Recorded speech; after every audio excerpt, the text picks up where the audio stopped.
క్రీస్తునాథుని యందు ప్రియులగు సహోదరి సహోదరులారా,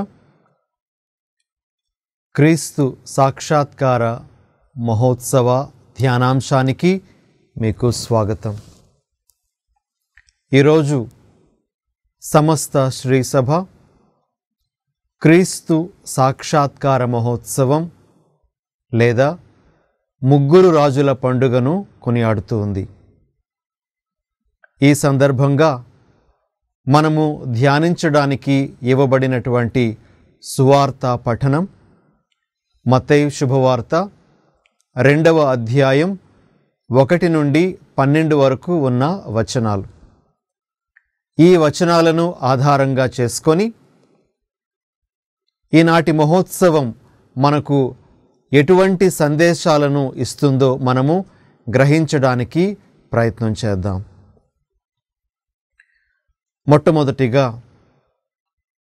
యేసు ప్రభు జన్మించినప్పుడు ఆయన జన్మకు సూచనగా ఒక నక్షత్రము ఆకాశంలో వెలసింది అనే విషయాన్ని ముగ్గురు జ్ఞానులు గుర్తించి ఆ నక్షత్ర ఆవిర్భావము ఒక మహానుభావుని జననానికి నిదర్శనము అని వారు తలంచి ఆ మహానుభావుని వెదుకుకుంటూ వారు వచ్చారు. ప్రియులగు దేవుని బిడ్డలారా, ఈరోజు ఆ ముగ్గురు జ్ఞానులను మన ముందు ఉంచుకొని ప్రభు మనకిచ్చేటువంటి సందేశాలను గ్రహించడానికి ప్రయత్నం చేద్దాం. మొట్టమొదటిగా,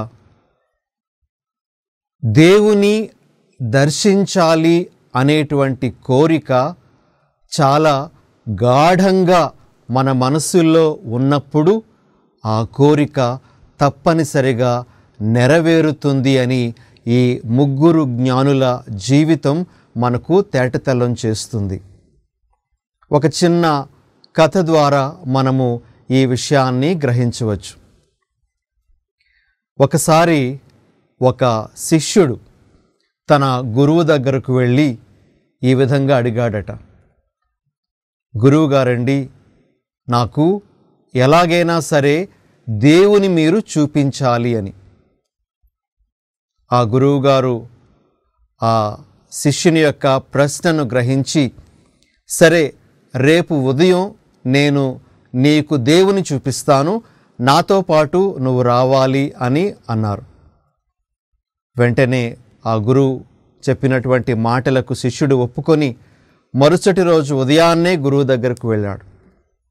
గురువుగారు వెంటనే, మనము దేవుని చూడ్డానికి నది దగ్గరకు వెళ్దాం పద అని చెప్పి ఆ శిష్యుని తనతో పాటు తీసుకొని వెళ్ళాడు. మరి లోతుగా ఉన్నటువంటి నది అది. గురువుగారు ఆ శిష్యుణ్ణి తనతో పాటు ఆ నదిలోనికి తీసుకొని వెళ్ళి ఒక్కసారిగా ఆ శిష్యుని యొక్క జుత్తు పట్టుకొని అతన్ని నీళ్ళలో ముంచారు. వెంటనే పైకి లేపి, నీకు దేవుడు కనిపించాడా అని అడిగారు. లేదండి, నాకు దేవుడు కనిపించలేదండి అని ఆ శిష్యుడు చెప్పాడు. ఇంకొకసారి కూడా ఆ గురువు అదే విధంగా ఆ శిష్యుని జుత్తు పట్టుకొని నీటిలో ముంచి వెంటనే పైకి తీశారు. కనిపించలేదండి దేవుడు అని అన్నాడు. ఇక మూడోసారి గురువు ఏం చేశాడు అంటే ఆ శిష్యుని యొక్క జుత్తు పట్టుకొని చాలాసేపు నీళ్లలోనే ఉంచేశాడు. నీళ్లలో ఉండిపోయినటువంటి ఆ శిష్యుడు ఊపిరి ఆడక చేతులు కాళ్ళు కొట్టుకుంటూ అరుస్తూ ఉన్నాడు. అలాగా ఒక నిమిషం పోయిన తర్వాత గురువు అతడిని పైకి లేపిన తర్వాత, దేవుడు కనిపించాడా అంటే కనిపించలేదండి అని అన్నాడట. అప్పుడు గురువు ఈ విధంగా అన్నారట, నీకు నీళ్లలో మునిగి ఉన్నప్పుడు మొట్టమొదటగా దేవుడు గుర్తొచ్చాడా? దేవుడు రాలేదండి. అయితే ఆ నీళ్లలో నువ్వు మునిగి ఉన్నప్పుడు నువ్వు దేనికోసం ఆరాటపడ్డావు? నేను శ్వాస తీసుకోవడానికి ఆరాటపడ్డానండి అని అన్నాడు. అప్పుడు గురు ఈ విధంగా చెప్పాడట, నువ్వు నీళ్లలో మునిగి ఉన్నప్పుడు శ్వాస కోసం ఎంత తప్పించావో, ఎంత ఆరాటపడ్డావో, అలానే దేవుని కోసం ఆరాట పడితేనే ఆ దేవుని యొక్క దర్శనం కలుగుతుంది అని ఆ గురువు ఆ శిష్యునికి హితబోధ చేశాడట. ప్రియులగు సహోదరి సహోదరులారా, ఆ ముగ్గురు జ్ఞానుల జీవితాన్ని ఒకసారి మనం పరిశీలిస్తే, వారు సుదూర ప్రాంతాల నుండి ఆ రాజాధిరాజుని దర్శించుకోవడానికి ప్రయత్నం చేశారు. వారికి తమ గమ్యస్థానం ఏమిటో తెలియదు, కానీ వాళ్ళు సుదూర ప్రాంతాల నుండి వారు ఆ ప్రభువును దర్శించుకోవడానికి వచ్చారు. బహుశా మార్గమధ్యంలో ఎన్నో ఆటంకాలు వారికి ఎదురై ఉండవచ్చు, ఎన్నో శ్రమలు వారు పొంది ఉండి ఉండవచ్చు. వారికి ఆ బాలుని యొక్క జాడ, ఆ ప్రభువు యొక్క జాడ కనిపించలేదు, నిరుత్సాహపడలేదు. వారు ఆ బాలుని వెతుక్కుంటూ వెళ్ళారు.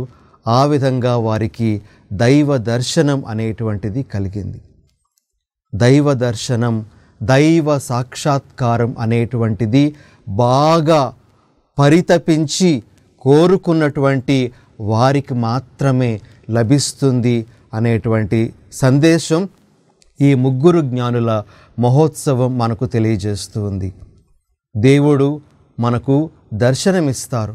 అయితే ఆ దేవుని యొక్క దర్శనం పొందాలి అనేటువంటి కోరిక గాఢంగా మనలో ఉంటే తప్పనిసరిగా ఆ కోరిక నెరవేరగలదు అనేటువంటిది ఈరోజు ప్రభు మనకిస్తున్నటువంటి ఒక సందేశం. ఇక రెండవ విషయం, ఈ ముగ్గురు జ్ఞానుల నుండి మనం నేర్చుకోగలిగేటువంటిది ఏమిటి అంటే, ఎవరైతే నిజాయితీగా ఉంటారో వారికి దైవ దర్శనం కలుగుతుంది అని. ఈ ముగ్గురు జ్ఞానులు నిజాయితీగా ఆ ప్రభువును వెదుక్కుంటూ వచ్చారు. అమాయకంగా వారు హెరోదు రాజు దగ్గరకు వెళ్ళి, యూదుల రాజుగా జన్మించిన ఆ శిశువు ఎక్కడా అని వారు ప్రశ్నించారు. పలానా చోట అని ఆ హెరోదు రాజు వారికి శాస్త్రుల దగ్గర విన్న విషయాన్ని చెప్పినప్పుడు మరలా వారు మారు మాట్లాడకుండా వెళ్ళిపోయారు. నిజాయితీతో వారు ప్రభువును వెదుక్కుంటూ వెళ్తే వారికి దర్శనం కలిగింది. కానీ చూడండి, హెరోదు రాజు కపటత్వంతో ఉన్నాడు. ఆ కపట స్వభావము కలిగినటువంటి హెరోదు రాజుకి ఆ ప్రాంతంలోనే ఉన్నప్పటికీ కూడా దివ్య బాలుని దర్శనం అనేటువంటిది లభించలేదు. అలానే ధర్మశాస్త్ర బోధకులు, పెద్దలు వీరందరికీ కూడాను ఆ యూదుల రాజు జన్మించేటువంటి ఆ ఊరు అనేటువంటిది తెలిసినప్పటికీ కూడా తమ అహంకారం వలన వారు ఆ బాలుని దర్శించుకోలేకపోయారు. దైవ దర్శనం నిజాయితీగా జీవించేటువంటి వారికి కలుగుతుంది అనేటువంటి ఇంకొక గొప్ప సందేశం మనకు ఈనాటి ఈ ముగ్గురు రాజుల పండుగ లేక క్రీస్తు సాక్షాత్కార పండుగ తెలియజేస్తూ ఉంది. ప్రియులకు సహోదరి సహోదరులారా, నిజాయితీతో కూడుకున్నటువంటి జీవితం దైవ దర్శనానికి ఒక తొలి మెట్టు అని మనం చెప్పుకోవచ్చు. ఆ విధంగా దేవుని దర్శించటానికి మనము ఒక గొప్ప అవకాశాన్ని పొందినటువంటి వాళ్ళం అవుతాం. ప్రియ సహోదరి సహోదరులారా, అయితే ఇలా దేవుని దర్శించాలి అనేటువంటి కోరిక కలిగినటువంటి వారు ఎటువంటి అనుభూతులను స్వంతం చేసుకోగలరో కూడా మనం చూద్దాం. ఈ గాఢమైనటువంటి కోరిక కలిగినటువంటి వారికి దైవ దర్శనం కలిగింది. అయితే వారికి కలిగినటువంటి ఇంకొక ముఖ్యమైనటువంటి లాభం ఏమిటి అంటే, వారి యొక్క జీవితాలు ఆనందంతో నింపబడ్డాయి.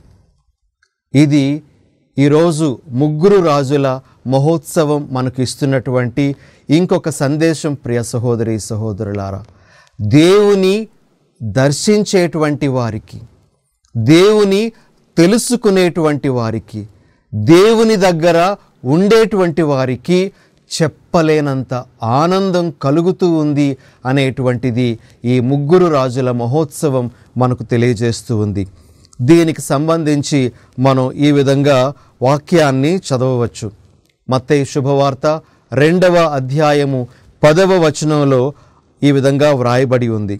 వారు నక్షత్రమును చూచినప్పుడు ఎంతో ఆనందించిరి. ఆ తరువాత వాక్యంలో అంతట వారు ఆ గృహమున ప్రవేశించి తల్లి మరియమ్మతో ఉన్న బిడ్డను చూచి సాష్టాంగపడి ఆనందించిరి.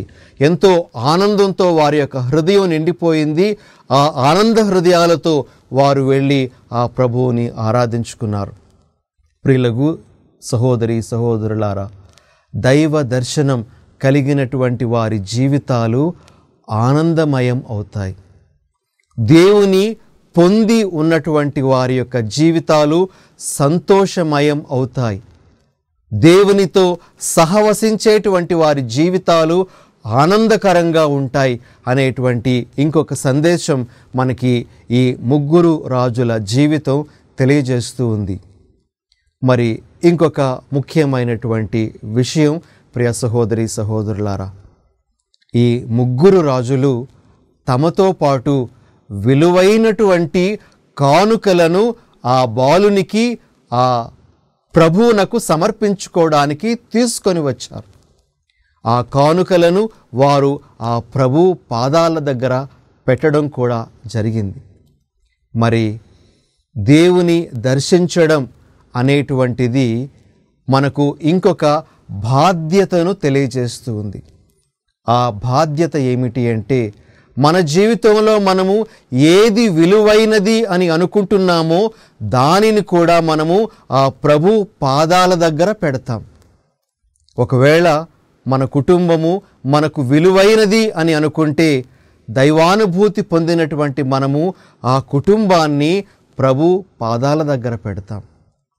ఒకవేళ నా యొక్క ఉద్యోగం, నాకుండేటువంటి హోదా చాలా ముఖ్యమైనటువంటివి అని అనుకుంటే, నేను ఆ దైవానుభూతి పొందినప్పుడు ఆ విలువైనటువంటి దానిని ప్రభు పాదాల దగ్గర పెడతాను. అన్నీ ప్రభు యొక్క పాదాక్రాంతం చేస్తాను. ఇలా చేయడం ద్వారా నిజమైనటువంటి దైవానుభూతిని నేను సంపాదించుకున్నట్లుగా అవుతూ ఉంది. ప్రియులకు సహోదరి సహోదరులారా, ఈ ముగ్గురు రాజుల పండుగ మనకు తెలియజేసేటువంటి ఇంకొక ముఖ్యమైనటువంటి సందేశం ఏమిటి అంటే, నీ జీవితంలో దేవుని నువ్వు ముఖ్యునిగా భావించి ఆ ప్రభు యొక్క దర్శనం కోసం తప్పిస్తూ ఉంటే మరి నువ్వు చేసేటువంటిది ఏమిటి? నీకు విలువైనటువంటిది ఏది ఉందో దానిని తీసుకొని వచ్చి ప్రభు పాదాల దగ్గర పెడతావు. కొన్నిసార్లు నీ యొక్క వ్యసనాలే నీకు ముఖ్యం అయి ఉండొచ్చు. అయితే ప్రభు యొక్క ఆ అనుభూతిని నువ్వు సంతరించుకోవాలి, సంపాదించుకోవాలి అనుకున్నట్లయితే వాటిని కూడా తీసుకొని వచ్చి ప్రభు పాదాల దగ్గర పడేయాల్సినటువంటి బాధ్యత మన మీద ఉంది. ప్రియ సహోదరి సహోదరులారా, ఇక ఆఖరుగా ఇంకొక విషయం ఈ ముగ్గురు రాజుల యొక్క జీవితం మనకు తెలియజేస్తూ ఉంది. ఈ ముగ్గురు రాజులు వారికి ఇవ్వబడినటువంటి మంచి ప్రేరణను వారు ఆలకించారు. ఆ ప్రేరణ బట్టి వారు నడుచుకున్నారు. దేవదూత వారికి కనిపించి వారు వేరే మార్గంలో వెళ్ళాలి అని చెప్పినట్లుగా మనము బైబిల్లో చదువుతూ ఉన్నాం. దేవదూత చెప్పడం అనేటువంటిది ఒక మంచి ప్రేరణగా మనము భావిస్తే, వారిలో కలిగినటువంటి మంచి ప్రేరణను వారు ఆలకించి ఆ యొక్క ప్రేరణ ప్రకారము తమ జీవితాన్ని మార్చుకుంటూ వెళ్ళారు. మన మనస్సాక్షి మనతో మాట్లాడుతూ ఉంటుంది. మన మనస్సాక్షి మనకు మంచి ప్రేరణ కలిగిస్తూ ఉంటుంది. ఆ కలిగించేటువంటి మంచి ప్రేరణకు మనం చెవియొగ్గాలి, మనము దాని ప్రకారం వెళ్ళాలి అనేటువంటిది ఈ ముగ్గురు రాజుల యొక్క పండుగ మనకు తెలియజేసేటువంటి ఇంకొక గొప్ప విషయం. ఇలాంటి అన్ని సందేశాలతో ఈనాటి పఠనం మనలను సమీపిస్తూ ఉంది. ప్రభు మనకు ఈ సాక్షాత్కార పండుగ నాడు ఇస్తున్నటువంటి ఈ విలువైన సందేశాలన్నీ కూడా మన మనసులో ఉంచుకొని మనము ఆ విధంగా జీవించడానికి ప్రయత్నం చేద్దాం. నిజమైన దైవ దర్శనాన్ని పొంది ఆ దైవ దర్శనం పొందడం ద్వారా కలిగేటువంటి అనేక ఆధ్యాత్మిక భౌతిక మేలులను మనం స్వంతం చేసుకుంటూ మన జీవితాలను ధన్యం చేసుకోవడానికి ప్రయత్నం చేద్దాం. ఈ ముగ్గురు రాజుల మహోత్సవం క్రీస్తు సాక్షాత్కారం మనందరికీ కూడా సాధ్యమే అని తెలియజేస్తుంది అని సంపూర్ణంగా విశ్వసిస్తూ ఈనాటి మహోత్సవంలో మనం పాల్గొందాం. మనము ప్రార్థన చేసుకుందాం. జ్ఞానులు తెచ్చిరి కానుకలు సుదూర సీమల నుండి, ఆనందంతో అర్పించిరి చిన్నారి యేసును చూచి. జ్ఞానులు తెచ్చిరి కానుకలు సుదూర సీమల నుండి, ఆనందంతో అర్పించిరి చిన్నారి యేసును చూచి. బంగారు సాంబ్రాణి పరిమళ ద్రవ్యాలతో ఆరాధించిరి దేవుని కొమరుని. బంగారు సాంబ్రాణి పరిమళ ద్రవ్యాలతో ఆరాధించిరి దేవుని కొమరుని. అర్పించగరండి ఓ దైవ జనమా, అర్పించగరండి ఓ దైవ జనమా. మీ ప్రేమ కానుకలు దివ్యమైన తలంపులు, ప్రియమైన హృదయంతో దివ్య బాల యేసునకు. జ్ఞానులు తెచ్చిరి కానుకలు సుదూర సీమల